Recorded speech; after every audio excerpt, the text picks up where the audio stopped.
Salam alaikum, chers frères et sœurs, louange à Allah et paix et bénédiction soit sur son prophète, ainsi que sur sa famille et ses compagnons. J'ai parlé la dernière fois des deux lieux de stationnement des deux armées, de l'armée des Quraysh et de la troupe musulmane.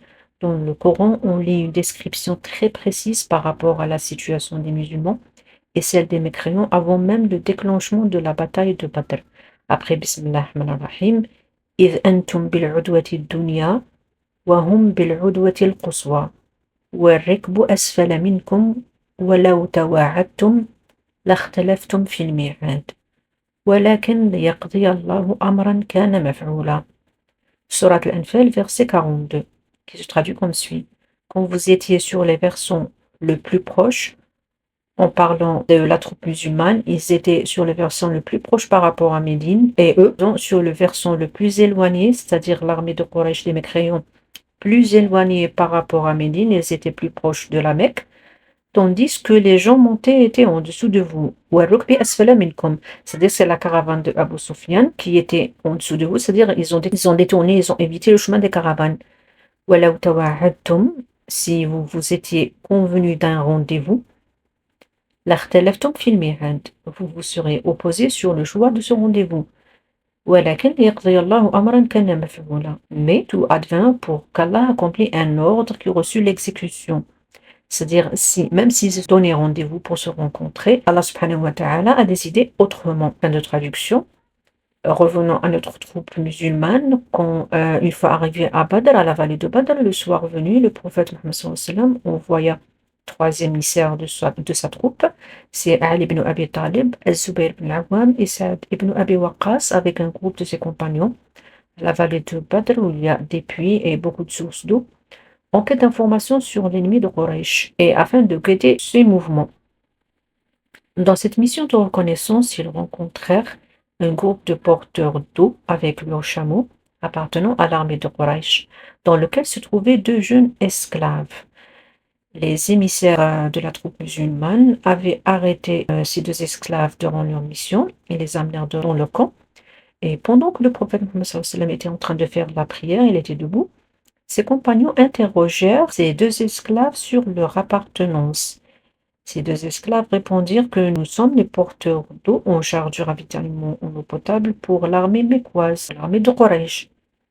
Ses compagnons du prophète avaient cru à tort qu'ils appartenaient à la caravane de Abu Sufyan. Ils croyaient qu'ils montaient, alors ils les ont frappés. Ils croyaient qu'ils montaient, qu'ils appartenaient à la caravane de Abu Sufyan. Alors ils les ont frappés pour leur tirer les vers du nez. Sous les coups, ils ont menti et dirent: nous appartenons à la caravane de Abu Sufyan.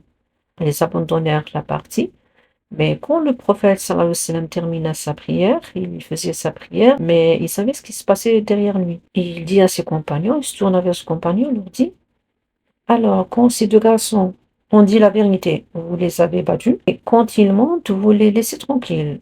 Par Dieu, ils ont dit la vérité, c'est-à-dire qu'ils appartiennent à l'armée mécoise. Sur ce, le prophète prit le relais de l'interrogatoire et demanda à ces deux jeunes garçons, esclaves, il leur dit: parlez-moi de l'armée de Quraysh, dites-moi où elle est stationnée. Ils répondirent: par Dieu, ils sont derrière cette dune de sable que vous voyez de l'autre côté, la dune de sable qui est Al-Haqanqal. Le prophète Muhammad sallallahu alayhi wa sallam leur demanda combien y a-t-il, le nombre de leur effectif de l'armée mécoise. Ils ont dit beaucoup, on ne sait pas combien, mais ils sont nombreux. Alors il leur demanda combien égorge-t-il le chameau chaque jour. Et cela dénote de l'intelligence et de la clairvoyance du prophète Muhammad sallallahu alayhi wa sallam, de savoir comment soutirer des réponses autrement, d'une autre manière. Donc ils ont répondu, ils ont dit: l'armée de Quraysh égorge alternativement 9 ou 10 chameaux chaque jour. Un jour 9, le lendemain 10, et le surlendemain 9, et ainsi de suite. À partir de cette réponse, le prophète Mohammed déduit que les hommes de l'ennemi comptent entre 900 et 1000 hommes, selon le nombre de chameaux qu'ils égorgent chaque jour. Et il a appris aussi que de nombreux notables de la Mecque se trouvaient dans cette armée. Donc le prophète Mohammed se tourna vers ses compagnons et leur dit: la Mecque vous a livré les parties les plus précieuses de son cœur, c'est-à-dire elle vous a livré ses plus chers enfants. En parlant des notables. La troupe musulmane avança un peu plus vers la vallée en avance en s'approchant de la zone des puits, où il y a beaucoup de puits et beaucoup de sources. Le prophète sallallahu alayhi wa sallam décida de camper près du premier puits qu'ils atteignirent. Quand je dis près, ça ne veut pas dire coller à ces puits, mais près de quelques mètres. peut-être 5 mètres, peut-être 10, peut-être moins. C'est difficile d'établir l'exactitude, mais une chose est sûre, c'est que sa décision n'est pas finale. Pourquoi? Elle fut mise en question par un homme des Ansar, les partisans médinois. Cet homme qui s'appelle Hubab ibn Mundhir, car il a vu que l'endroit où ils allaient camper n'était pas propice.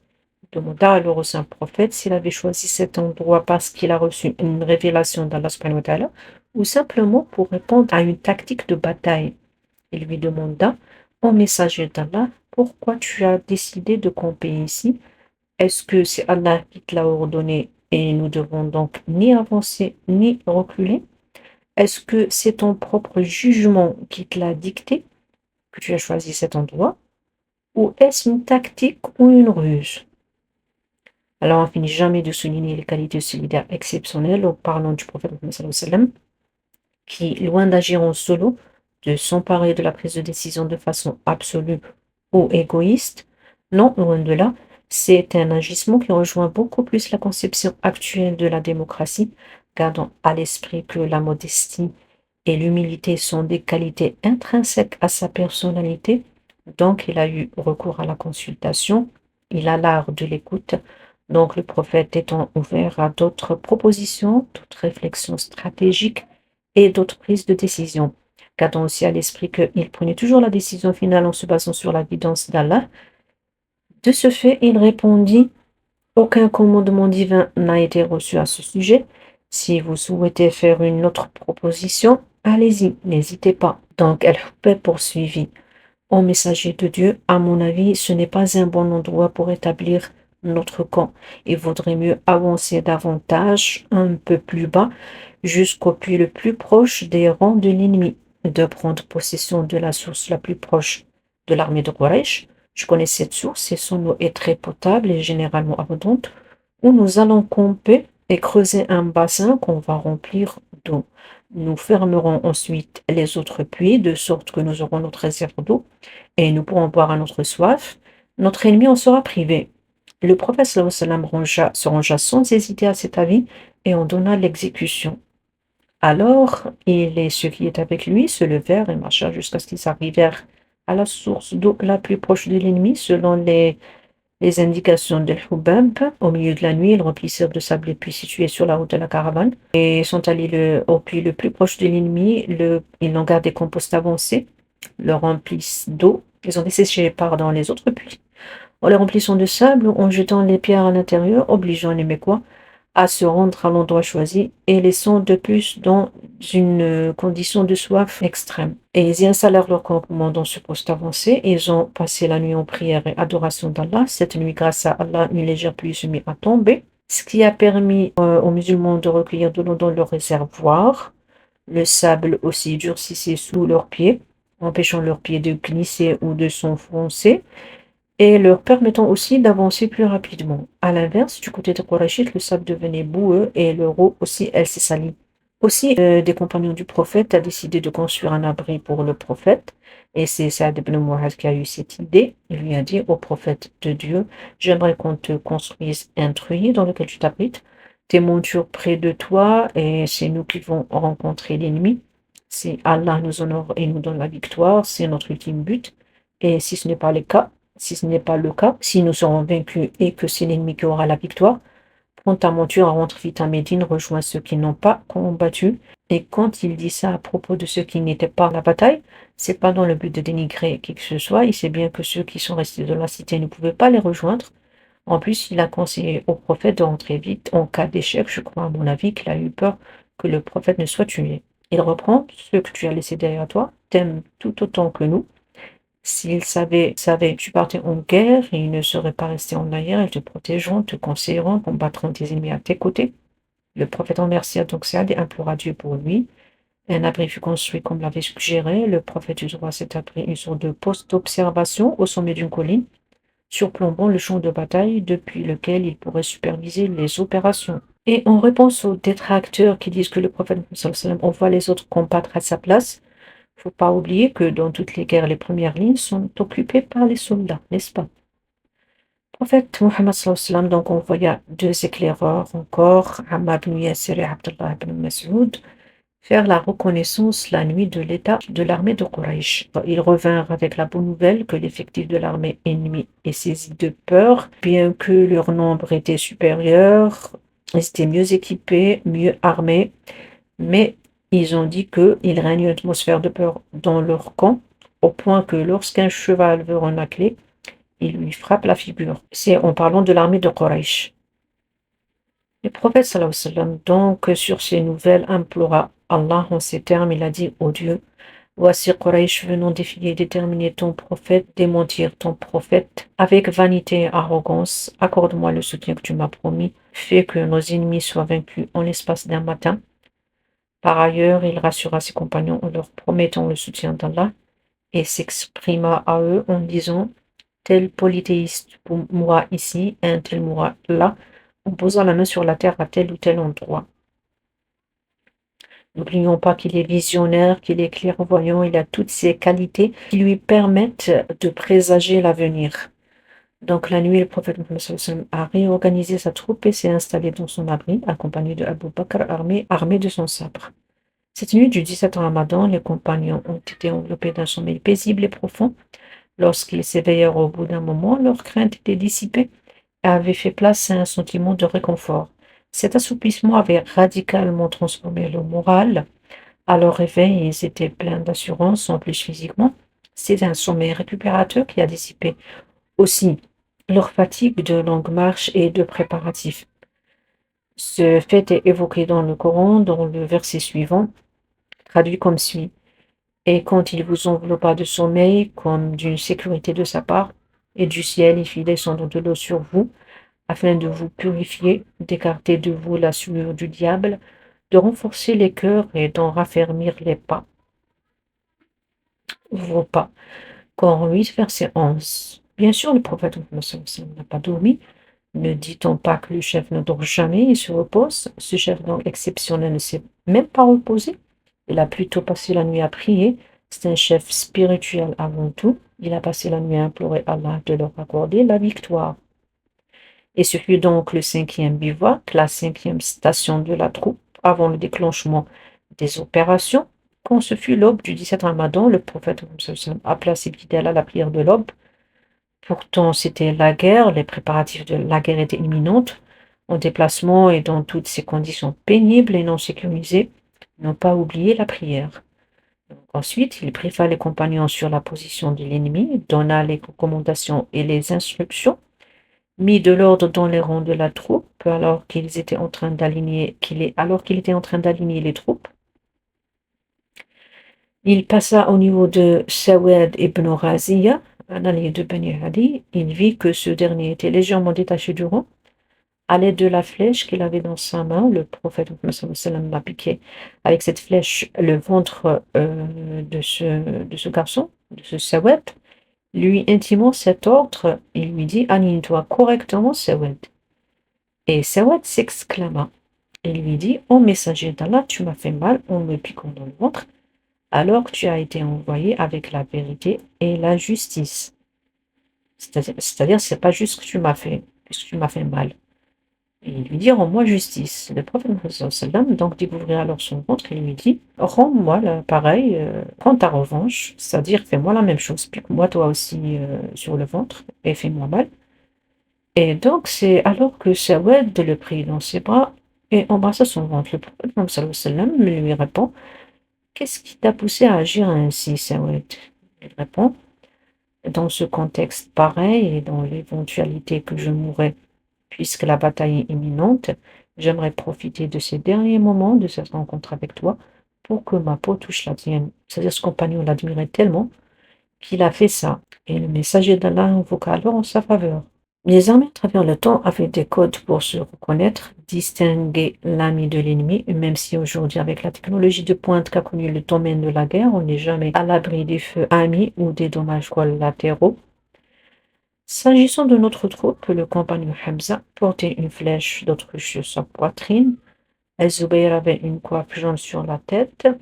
Un autre compagnon portait un bandeau rouge et Ali ibn Abi Talib portait un truc blanc.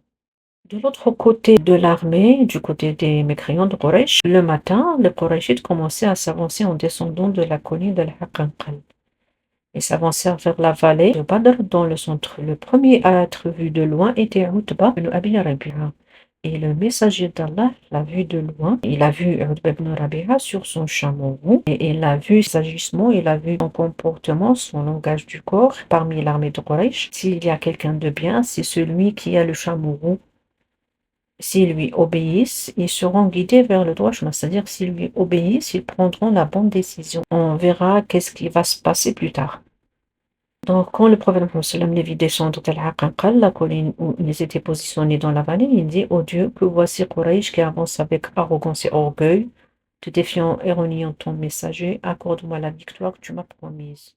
Du côté de Quraysh, donc l'armée de Quraysh dit qu'ils ont envoyé un éclaireur, c'est Omar ibn Wahab al-Jumahi, et ils le chargèrent de compter le nombre de l'effectif de leurs troupes des musulmans. Il raconte qu'il fit galoper son cheval autour du camp, il les a comptés, il revint avec l'information qu'ils sont à peu près 300, plus ou moins, mais autour de 300. Il a estimé qu'ils n'étaient pas très nombreux et il voulait un peu plus de temps pour voir, pour prospecter si la troupe musulmane prépare une embuscade un peu plus bas, ou un peu plus ailleurs, un peu plus loin, où elle se réserve des renforts, puisqu'il a estimé que le nombre de l'effectif n'est pas nombreux. Il s'en alla donc plus loin dans la vallée de Badr pour voir s'il n'y a pas un autre détachement ou une autre unité rattachée à la troupe musulmane qui serait chargée de tendre une embuscade ou de servir de renfort.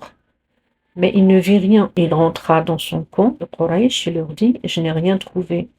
Mais j'ai vu dans la troupe musulmane, il parle à l'armée de Quraysh et leur dit: J'ai vu les calamités qui entraînent la mort. Les calamités en parlant des chameaux qui sont censés porter de l'eau, elles portaient la mort. Il dit: Je l'ai vu porter du poison mortel. Il veut dire qu'il y aura beaucoup de morts, mais pas dans les rangs de la troupe musulmane. C'est dans les rangs de l'armée mécoise. Pourquoi? Puisque les chameaux de Médine qui annoncent cette mort, par corollaire, la mort sévira parmi les rangs de Quraysh. Bien sûr, c'est une métaphore en parlant des chameaux. Les Arabes à l'époque parlaient beaucoup avec les métaphores, ils avaient une langue très poétique. Et c'est ce combattant de Quraysh qui se l'avoue. Il dit: Un peuple, en parlant de la troupe musulmane, qui n'a d'autre protection ni refuge que ses épées. Dire qu'une troupe qui n'a pas peur de la mort ne peut pas être vaincue. Ils ont peur que de Allah, ils n'ont pas peur de la mort, donc on ne peut pas les vaincre. Par Dieu, une chose est sûre: si un homme d'entre eux sera tué, un autre sera tué parmi nous. Alors si leur nombre d'hommes tue chacun un homme des nôtres, c'est-à-dire s'ils sont 300 ou plus, s'ils tuent 300 hommes parmi nous, à quoi bon de continuer la bataille? À quoi bon de vivre après cela?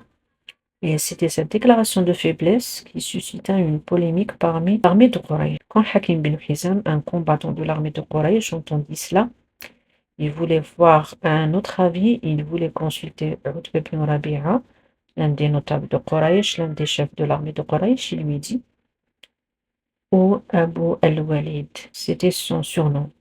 Il lui dit: Tu es le chef de Quraysh et leur maître, et c'est toi qu'ils vont obéir. Voulez-vous continuer à être mentionné parmi eux avec bonté jusqu'à la fin de tes jours? Il dit: Oui. Qu'est-ce qu'il y a, Hakim? Raconte-moi. Hakim lui répondit et dit au Quraysh, c'est-à-dire à l'armée qurayshite, de faire demi-tour, de rentrer à la Mecque, et engage-toi à payer l'indemnité pour la mort d'Ibn al-Hadrami, car il était ton allié. Ibn al-Hadrami, c'est le frère de l'homme tué par une expédition musulmane. Rappelez-vous de l'événement de l'expédition de la vallée de Nakhla à la fin du mois de Rajab, un mois dans lequel il était interdit de combattre et de tuer, et donc les musulmans ont profané ce mois en tuant le frère d'Ibn al-Hadrami. C'est le frère de cet homme. Donc Hakim poursuivit, prend aussi en charge la perte de sa caravane et sauve ta peau. Faire rentrer l'armée de Quraysh à la Mecque et évite de faire la bataille. Utba, se montrant intéressé, conscient de la grande sagesse de ce choix, accepta immédiatement et demanda à Hakim d'en être témoin. Il répondit: Je vais m'engager à le faire, je suis responsable de son prix du sang et de ce qui a été pris de son argent, c'est-à-dire Utba, qui s'engage à payer le prix du sang de son assassinat par les musulmans, et cela afin d'éviter toute confrontation avec les musulmans. Il lui demanda aussi d'aller parler à Abu Jahl pour essayer de le persuader de ne pas s'opposer à sa proposition. Puis Utba se leva et s'adressa à l'armée de Quraysh et prononça un discours, un sermon, en disant aux tribus de Quraysh: Par Dieu, à quoi bon d'attaquer Mohammed et ses compagnons alors que la caravane est saine et sauve? Si vous voulez, vous pouvez balancer cette lâcheté sur moi. Vous pouvez m'accuser, moi, de lâche, mais il vaut mieux éviter ça. Par Dieu, si vous tuez un homme dès lors, comment vous allez continuer à regarder le visage d'un autre homme, qui peut être son cousin ou son oncle paternel ou maternel, ou un homme de sa tribu? Car parmi la troupe musulmane, beaucoup sont vos parents, beaucoup ont des liens de parenté avec la tribu de Quraysh, avec les combattants de l'armée de Quraysh. Si nous gagnons, nombreux sont ceux d'entre nous qui, en regardant autour d'eux, y verront le meurtrier de leur père ou de leur frère ou de leur oncle. C'est ce qui va créer beaucoup de rancune et d'hostilité dans nos rangs. Alors, retournez chez vous et laissez Mohammed tranquille, libre de ce qu'il veut faire avec les autres tribus arabes, c'est-à-dire s'il veut les convertir, libre à elles de croire en lui ou non. Toutefois, Hakim ibn Hizam n'obtint rien lorsqu'il alla faire la même proposition à Abu Jahl, la proposition de renoncer à faire le combat. Et il a trouvé Abu Jahl en train de sortir son bouclier de son fourreau. Abu Jahl lui répliqua: par Dieu, en parlant de Utba, ses poumons se sont gonflés, c'est-à-dire il est rempli de lâcheté. C'est en parlant de Utba. C'est une métaphore arabe que j'ai traduite littéralement, mais qui veut dire en fait dégonfler. C'est curieux comment j'ai trouvé le contraire du mot en français, mais pour rendre le même sens. Donc il s'est dégonflé lorsqu'il a vu Mohammed et ses compagnons en parlant de Utba. Il a eu peur d'eux, il est pris de lâcheté et a voulu décider de laisser tomber la bataille. Il reprit: non, par Dieu, nous ne reviendrons pas tant que Dieu ne tranche pas entre nous et Mohammed. C'est toujours Abu Jahl qui parle de Utba. Il dit: Utba parle comme ça parce que son fils est parmi eux. Il craint que son fils ne soit tué. Le fils de Utba, c'est Huzaifa. Il est dans la troupe musulmane. Donc c'est pour ça que Utba n'a pas continué la bataille, ne voulait même pas commencer. Abu Jahl appela Amr et lui dit dans l'intention de les prôner: c'est ton allié, en parlant de Utba, qui veut faire rentrer la tribu à la Mecque. Le serment de ces deux hommes ont eu gain de cause, et leur influence était telle sur l'armée de Quraysh qu'ils ont eu la sourde oreille par rapport au discours de Utba. L'armée de Quraysh n'a pas écouté le discours de Utba, n'a pas eu l'effet désiré de concilier les rangs et d'abandonner la bataille. Donc c'était les partisans de la confrontation qui l'avaient emporté, et étaient parvenus à convaincre le reste de l'armée de Quraysh de mener le combat et ne pas se retirer. Ce tumulte qui agita les rangs de l'armée de Quraysh et sema le désarroi entre eux, entre partisans de la non-guerre et partisans de la guerre, n'a pas été sans écho parmi la troupe musulmane qui va réagir en conséquence. Le prophète sallam demanda qui était le cavalier sur le chameau rond, car elle avait le flair de transpercer le langage du corps et savoir quelle est la position de un tel ou un tel. Il a su que c'était quelqu'un qui ne voulait pas la guerre, d'après son langage du corps, d'après ses déplacements, d'après ses mouvements qu'il faisait pour faire retirer sa troupe. Et ça, c'était de loin. Bien sûr, c'était évidemment Utba ibn Rabi'a. Mais Abu Jahl était aussi maître dans l'art d'éveiller les passions et de faire monter la tension. Nous avons mentionné ces efforts incessants pour maintenir la détermination de Quraysh à déclencher l'affrontement. Il fit aussi circuler la rumeur que Utba avait adopté cette attitude conciliante vis-à-vis des musulmans parce qu'il craignait pour la vie de son fils, Abu Hudhayfa, qui était dans l'armée musulmane. Il l'accusa également de lâcheté, et Utba, qui était profondément blessé par ces accusations, par ces qualifications, par ces insultes, il y avait même des insultes proférées par Abu Jahl, a voulu montrer combien elles étaient fausses. Il voulait prouver le contraire, qu'il n'était pas lâche, qu'il était courageux.